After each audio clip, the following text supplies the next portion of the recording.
গণেশ পুজো উপলক্ষে আজ ছিল আমাদের একটা নিমন্ত্রণ বাড়ি, সেই জন্য সুন্দর করে সেজে গুজে আমি আর আমার বর বেরিয়ে পড়েছিলাম।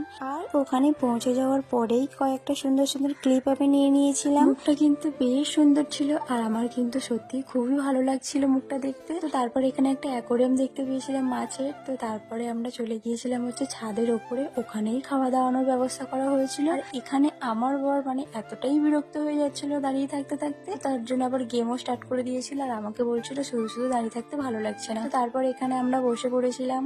আর আমাকে কেমন লাগছে অবশ্যই আমাকে জানিও, আর আমার বরকে আমার সাথে কেমন লাগছে সেটাও জানিও। তো তারপর আমি ওপরেও একটা ছোট্ট থেকে ক্লিপ নিয়ে নিয়েছিলাম। তারপর চলে এসেছিল গ্লাস আর টিস্যু পেপার। তারপর দিয়ে গিয়েছিল একটু প্রসাদ আর জল দিয়ে গিয়েছিল, দেন দিয়েছিল ডালপুরি আর চানা মশলা। আমি যেহেতু চানা মশলা খুব একটা বেশি পছন্দ করি না, তো তার জন্য আলুর দম দিয়েই খেয়েছিলাম একটা ডালপুরি। তারপর দিয়ে গিয়েছিল ফ্রাইড রাইস, আর এটা হচ্ছে পনির টিক্কা, আর ছিল হচ্ছে চাটনি পাঁপড় লাড্ডু। তো তারপর খাওয়া দাওয়া কমপ্লিট করে বাড়ি ফিরছিলাম। দেখা হবে নেক্সট কোনো ভিডিওতে। চলো টাটা।